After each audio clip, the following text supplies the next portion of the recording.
Son illərdə İran bir qazan kimi etirazlarla qaynayır.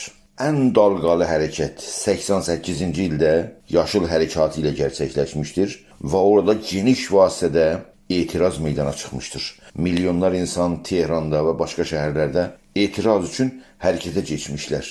Amma Azərbaycan sakin durmuşdur, xəbərsiz qalmışdır və hərəkətsiz olmuşdur. Bir neçə il baskıların geniş və saldırının dərin olduğuna görə etirazlardan bir səs çıxmamışdır. Amma İran daima geriyə getməkdə, yoxsulluq dərinləşmədə və ədalətsizlik genişmədədir.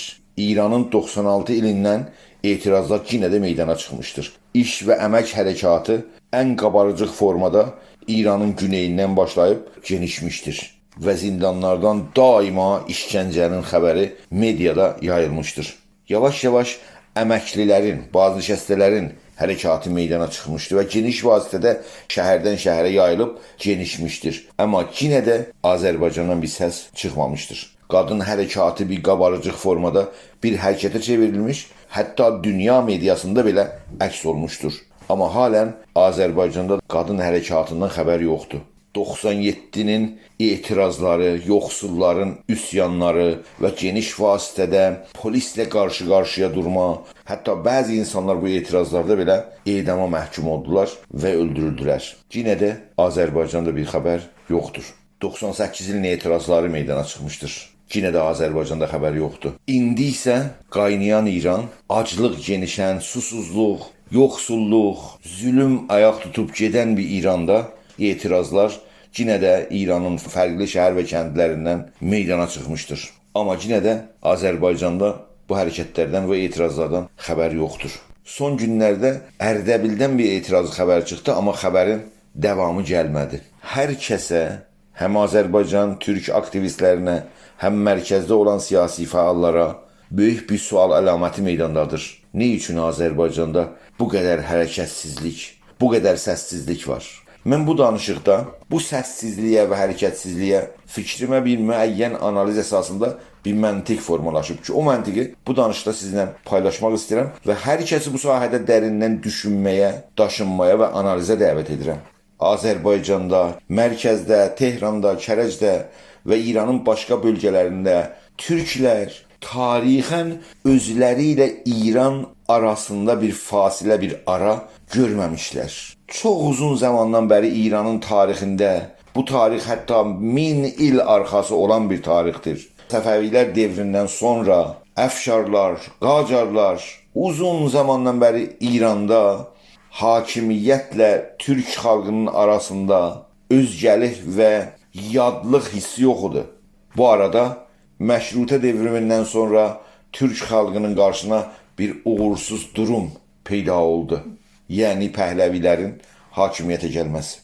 Pəhləvilərin hakimiyyəti gəlməklə bu sürəc səktəyə uğramışdır. Türk xalqının müqəddəratı böyük bir soru altına getmişdir və türk xalqı İranda yadlanmış, yabancılanmış və biganə kimi bir duruma gəlmişdir.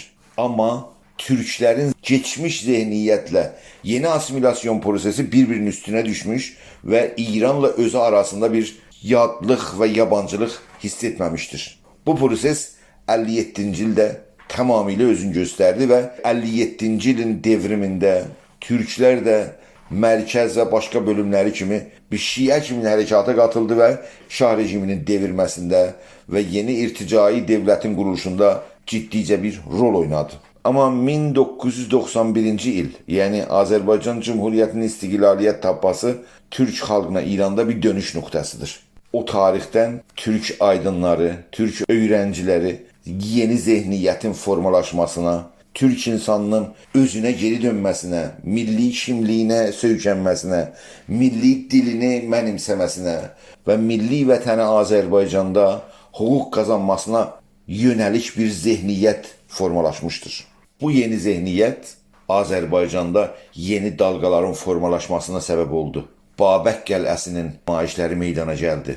Məclis seçimləri ərəfəsində bəzi kandidlərin türkülük və Azərbaycançılıq əsasında hərəkət etməsi Azərbaycanda yenə yeni bir dalğanın yaranmasına səbəb olmuşdu. Bu hərəkətin dalğaları geniş vasitədə Azərbaycanda yayılmışdır. Amma fərqli səbəblərdən ötürü o hərəkət də istədiyi uğurları qazana bilməmişdir. Amma zehniyyət, fikir, düşüncə və hərəkatın formalaşması Azərbaycanda çarpıcı formada göz qarşısındaydı. Türklərin öz milli kimliyinə sahib çıxmalarının ən önəmli dalğası Xordadın 1-i 1385-dir. İran dövlətinin rəsmi qəzetəsi İran Ruznaməsində çap olan karikatura etiraz üçün geniş etirazlar meydana çıxmışdır. Və bir toplumsal ruh Azərbaycana və türklərə geri dönmüşdür. Bu gəlişmə prosesi halen devam edir. Amma əsas sözümə geri dönsək, Azərbaycan və türklər ümumiyyətlə ikiyə bölünmüşlər. İki parça olmuşlar. Bir parçası halen İran məfkurəsi və İran dövlətinin gəlişməsini düşünürdülər və bir başqa parçası türklərə düşünərək Azərbaycanın gəlişməsinə və saadətinə düşünürdülər. Əsas söz buradadır. Azərbaycanın iki parça olması, yəni gücü iki yerə bölməsi və bu iki parçanın bir-birinin qarşısında deyə kimi ən azı elə bir hissin olması üçün Azərbaycanı əməldə hərəkətdən qoymuşdur. Azərbaycanı səssizliyə uğratmışdır. O parça bu parçanı öz qarşısında görür və bu parça o parçanı bir türlü bir-birinə yaxın görməyə deyə düşünürlər. Azərbaycanda zehniyyət milli kimliyə geri dönmə, Azərbaycanın önəmi və saadətini öndə tutma tamam Azərbaycanda qələbə çalmamışdır.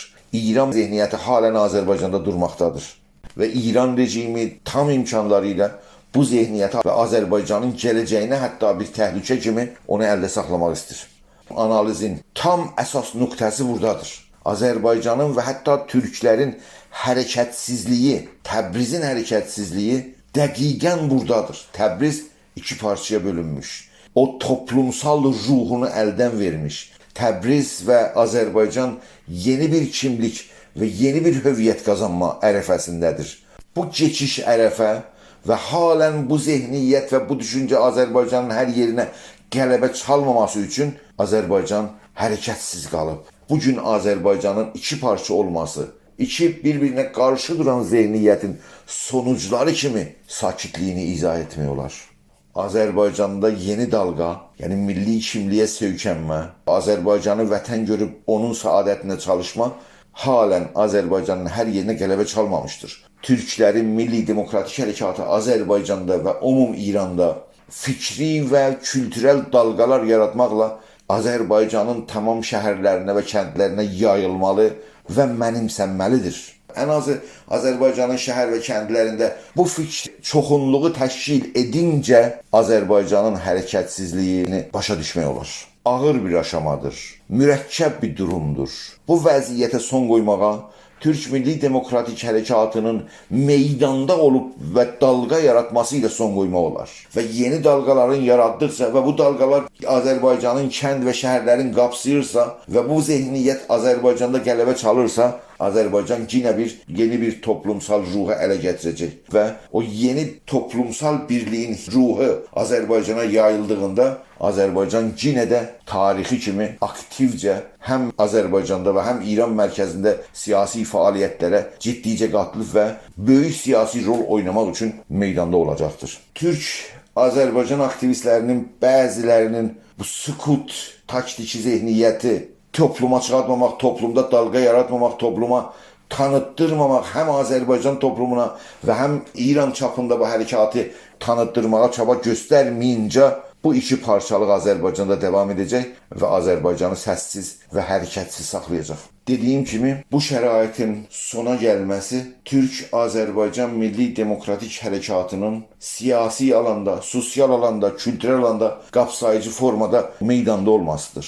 Fəaliyyətdə bulunmasıdır, görülməlidir, dalğa yaratmalıdır. Əlbəttə ki, meydanda olmanın və dalğa yaratmanın həzinəsi də, bədəli də olacaqdır. Tarixdə kimsə bədəlsiz və həzinəsiz sonuca varmayıb, nəticə almayıb. Umuram o gün çox uzaq olmasın. Sözlərimi dinlədiyiniz üçün Təşəkkür edirəm.